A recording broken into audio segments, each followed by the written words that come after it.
Well, forest engineers, including a geotechnical specialist, they completed an assessment of the storm damage Reds Meadow Road last Thursday. Now that road, the press release from the United States Forest Service notes, accesses prized destinations, Devil's Postpile National Monument, Reds Meadow, Rainbow Falls, received substantial storm damage after the snowpack from the winter and the subsequent melt-off and flooding. Now, engineers evaluated a series of longitudinal cracks along the edge of the road and determined that those areas were more stable than anticipated. However, crews have been and will be replacing concrete barriers and K-rail along the areas to keep vehicles off the cracks to prevent further degradation.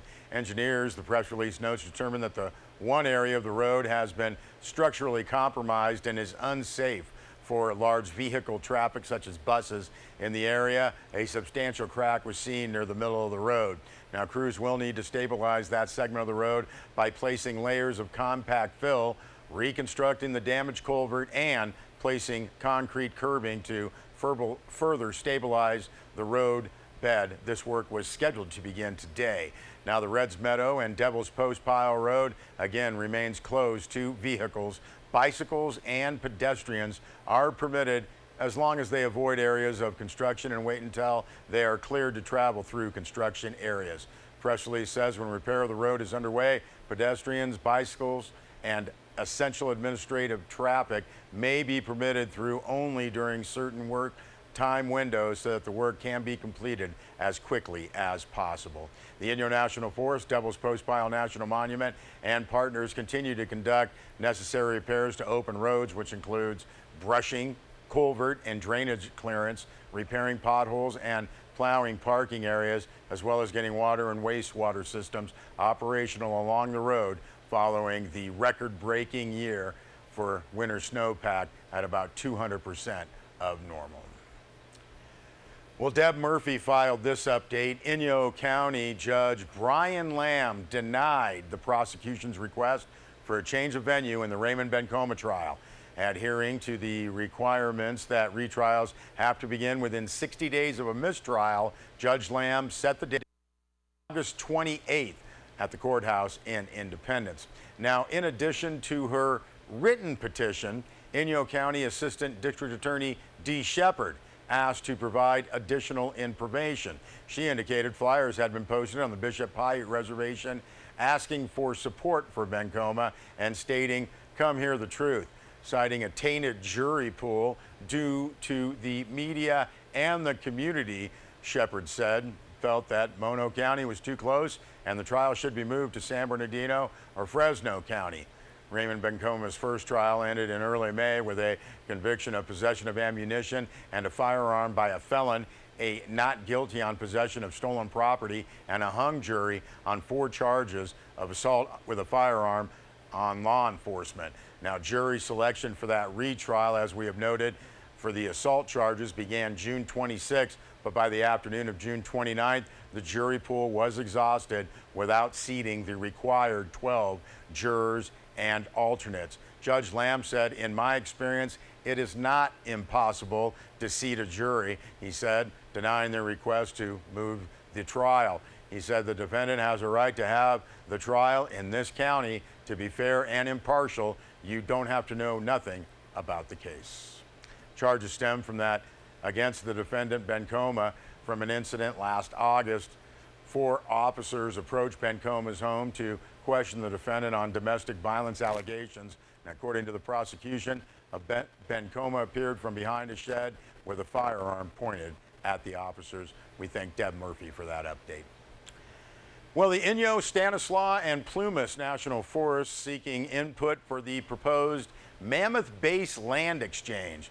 Now, at this time, a draft environmental impact report statement is available for public review, and you can download that at the Inyo National Forest website, fsusda.gov.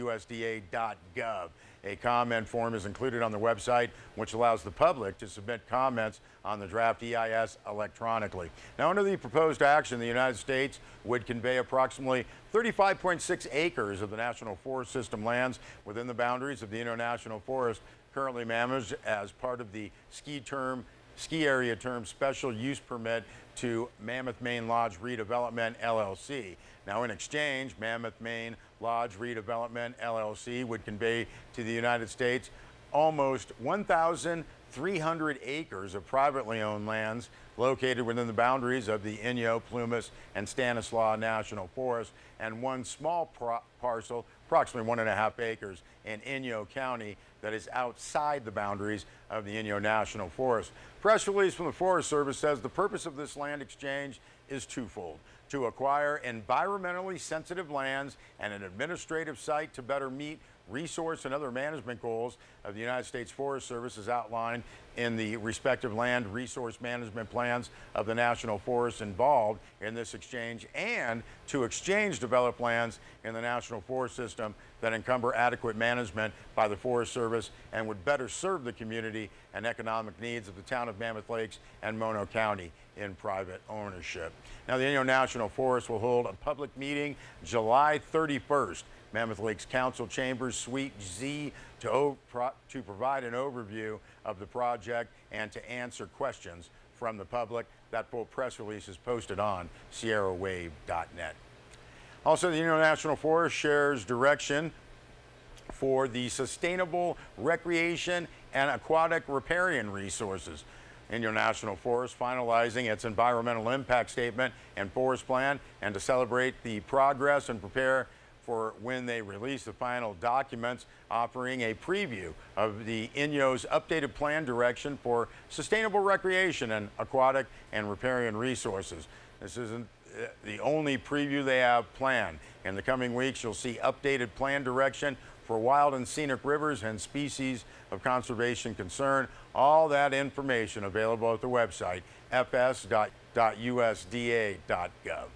Full press release again posted on SierraWave.net.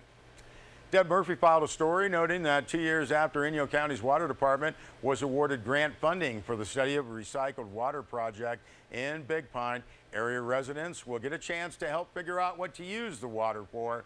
That town forum set for Wednesday, 5:30 p.m. at the Big Pine Town Hall. Now, the initial funding, $267,000, was earmarked for a consultant to conduct a feasibility study working with the community, the water department, and other stakeholders on the complexities of recycled water for irrigation. Basically, the consultant will answer questions like what level of treatment would be necessary for which end uses, plus the cost and design of the necessary infrastructure. The knowns at this stage are the suppliers of the recyclable water, Big Pine Community Service District, approximately 100 acre feet a year, and possibly the Big Pine Paiute tribe of Owens Valley Reservations with another 22.4 acre feet annually. Deb's full story on SierraWave.net. Well, the body of a hiker missing since last year was located near Bishop Pass last week. On July 6th, the Inyo County Sheriff's Office was notified by a group of Pacific Crest Trail hikers that a body was discovered approximately 300 feet off the Bishop Pass Trail in a talus slope. Now, the morning of July 7th, a recovery operation was initiated with aerial support provided by Sequoia and Kings National Park. After transporting the remains to the Inyo County Coroner's Office, the body was officially identified as that of Robert Bob Woody, 74-year-old missing hiker from Manhattan Beach. As we had reported last year, a large-scale multi-agency search and rescue for Mr. Woody began October 18th after receiving notification that he was an overdue hiker supposed to return from a backpacking trip. He was familiar with the area, but he was hiking alone. Mr. Woody's route was from South Lake outside Bishop into Sequoia and Kings National Park via Bishop Pass. And again, there was a significant storm front during this time with high winds and freezing conditions. The search area consisted of Bishop Pass, Doozy Basin, Barrett Lakes, and the John Muir Trail, Pacific Crest Trail between Muir Pass and Mather Pass.